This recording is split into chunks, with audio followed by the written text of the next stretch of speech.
Coogs House.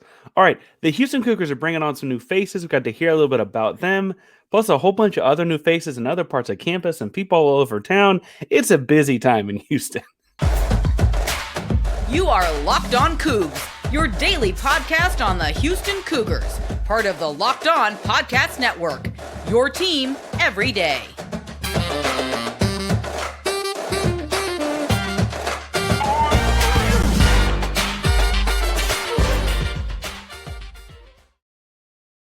Welcome to Locked On Cougs, the daily podcast about your Houston Cougars. I'm your host, Houston-born teacher and coach Parker Ainsworth, here to break down all things Cougs. If you're a U of H fan or just a hater can't stop by, please be sure to subscribe down below. That way you can latest on the Cougs in your newsfeed each and every day. We appreciate you making Locked On Cougs your first listen of the day. Welcome back to the YouTube channel. It's good to see you again. We are over 1,000 subscribers. Remember, the next big marker for us is going to be 1250. We're going to be something away at 1250. We're doing something at every 250 subscribers for those everyday listeners. The everydayers can get something by liking, commenting, and making sure we subscribe to get to 1250 or whatever the next big giveaway is.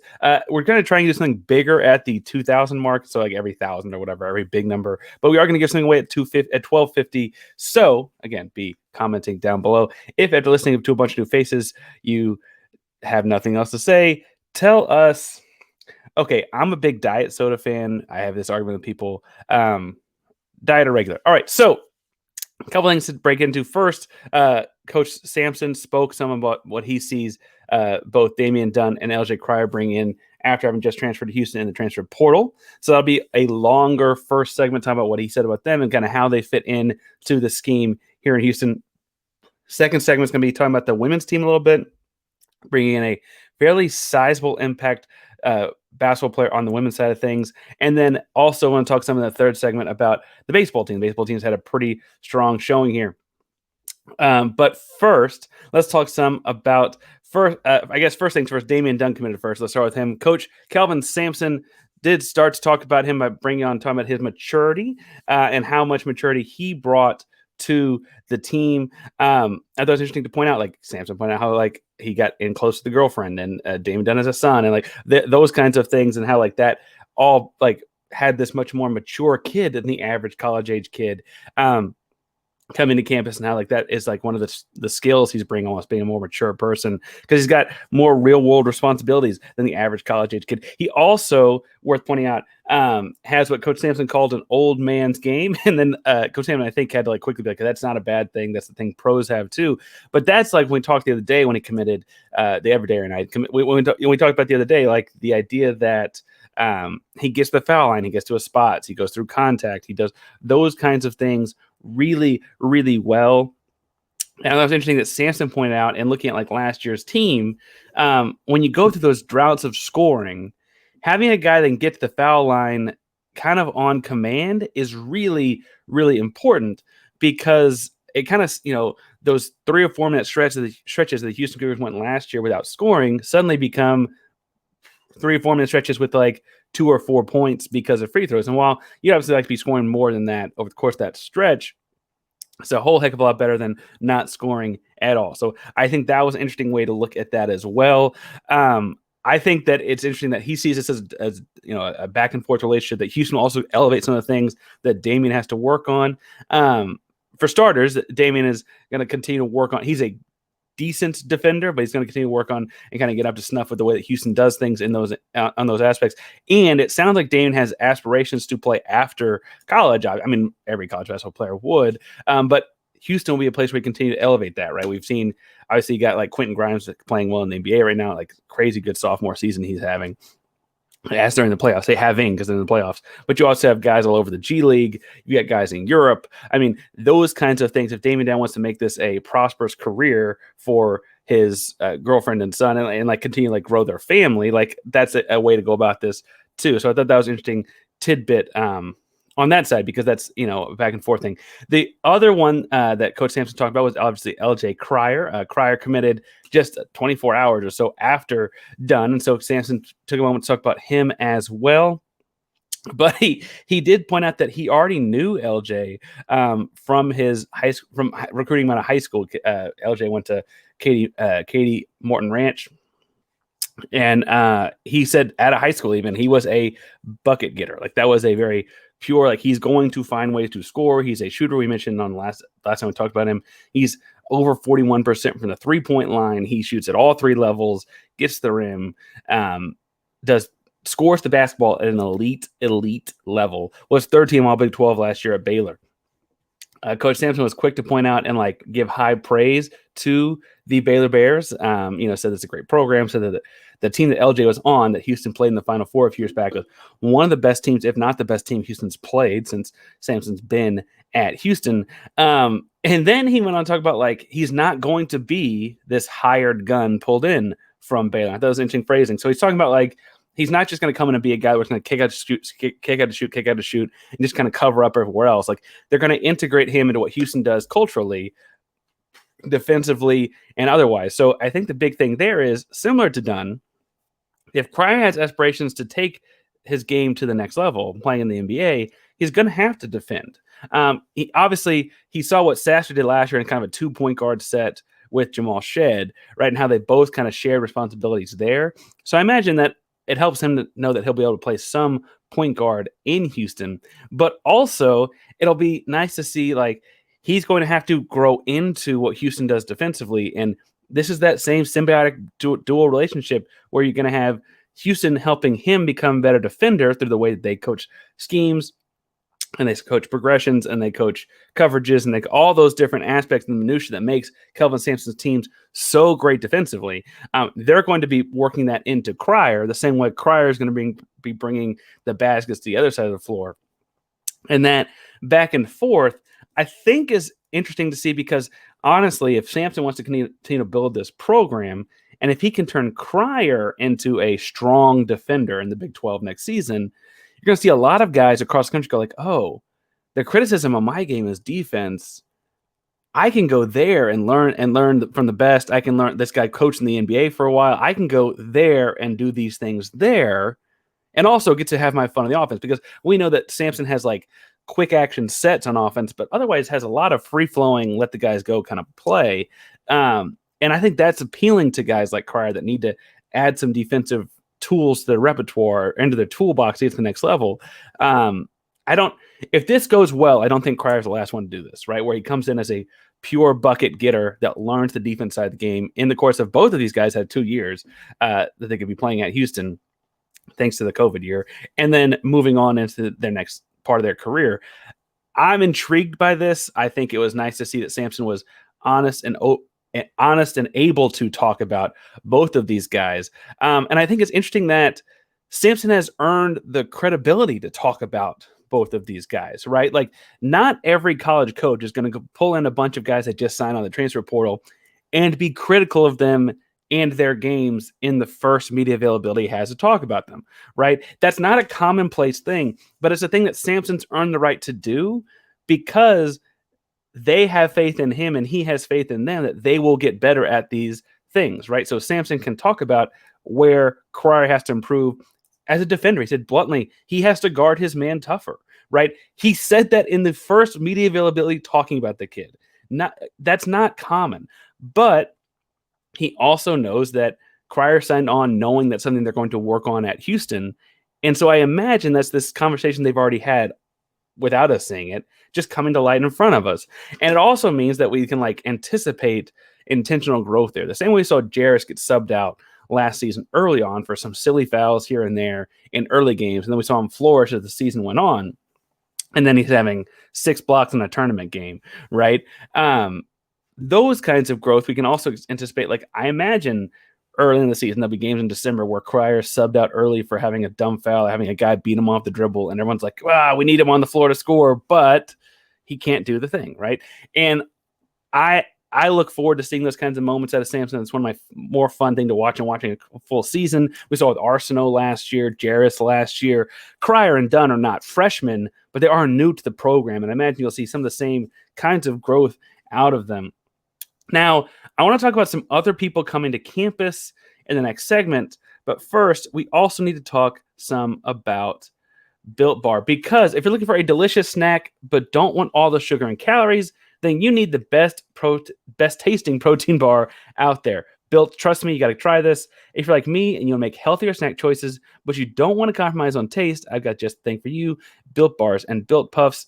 Built Bars are amazing and healthy. Seriously, they taste so amazing, you won't think they're good for you. You got to try them. What makes Built Bars so good? Well, for starters, they're covered in 100% real chocolate. That's right, real chocolate. They come in unbelievable flavors like churro, peanut butter brownie, and cookies and cream. I'm not sure how Built does it, but these bars taste like a candy bar while maintaining amazing macros. And what's even better is they are healthy, only 130 calories and 4 grams of sugar with a whopping 17 grams of protein.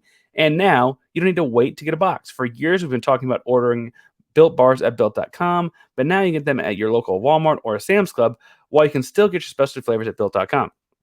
That's right. Head to your nearest Walmart today, walk to the pharmacy section, and grab yourself a box of Built Bars. You can pick up a 4-bar box of cookies and cream, double chocolate bar, or coconut puff. If you're into a Sam's Club, or you're more the Sam's Club kind of person, run in and grab a 13-bar box with our hit flavors, brownie batter puff and churro puff. Trust me, you'll thank me later. I'm going to recommend the coconut almond. Again, Almond Joy Kid.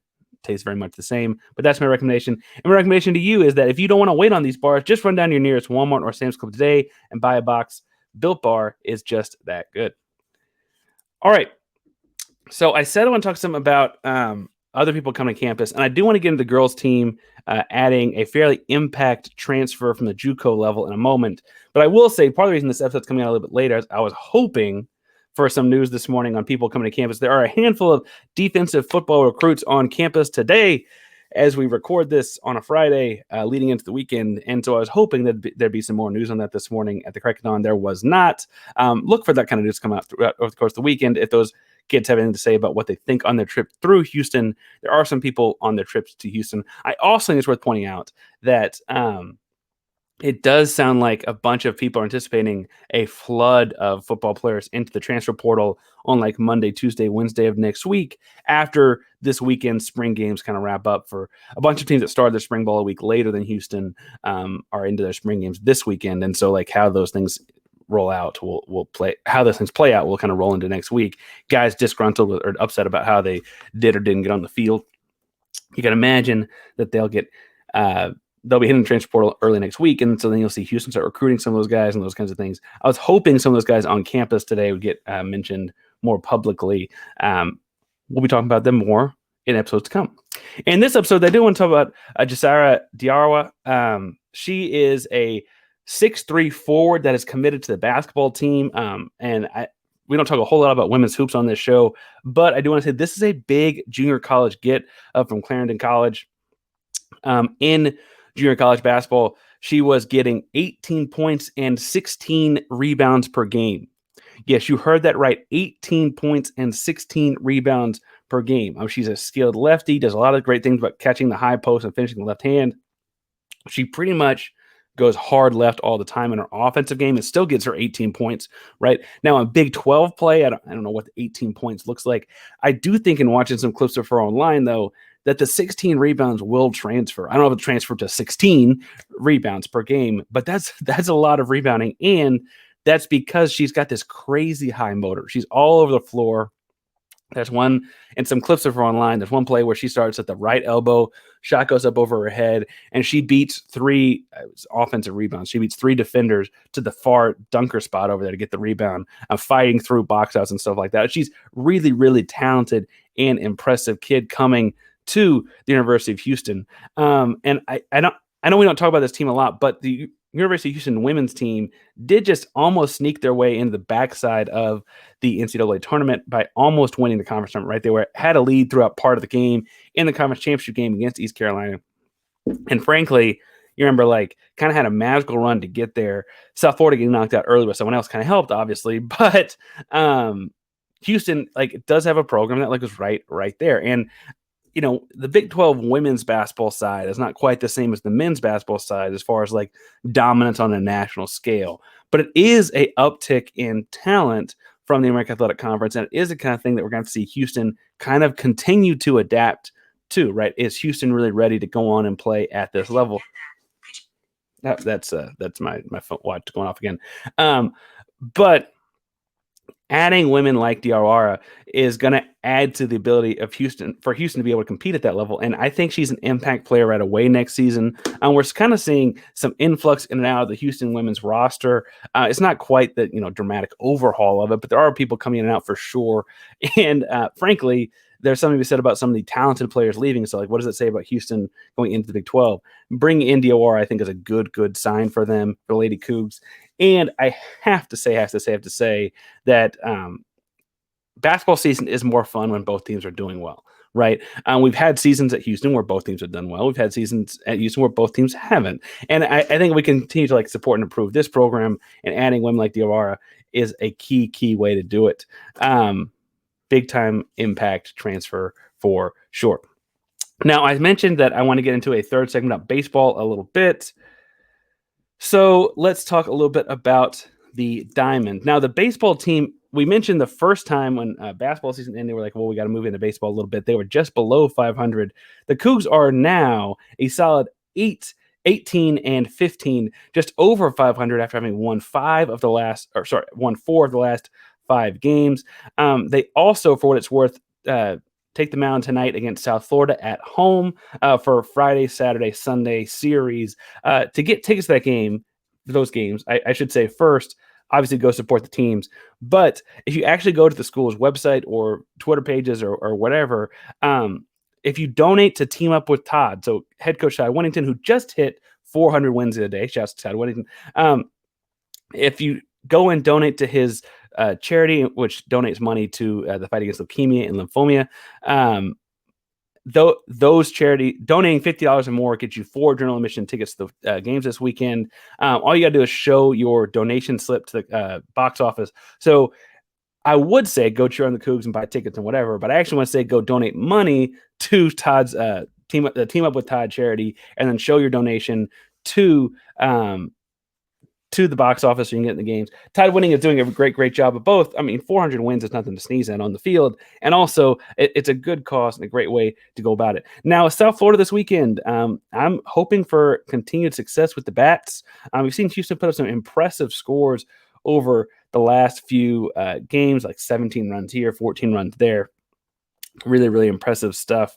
Now, last time we checked in on this team, Cam Nickens had just come off a 5 home run week. He's obviously cooled down a little bit, but he's still getting on base at a fairly high percentage. The guy I'm looking at right now are, I guess, twofold. Is Anthony Tulamiro is really killing the ball. He's hitting 310 right now. Zach Arnold, the other guy I was going to say, is hitting 300. I guess he's at 301. I thought it was at 301 right now as well. And so I have to say that it's impressive to watch this team kind of find their bats late in the season. Now, as far as standings go, Houston is poised to kind of take over the American Athletic Conference and make a run at their regional.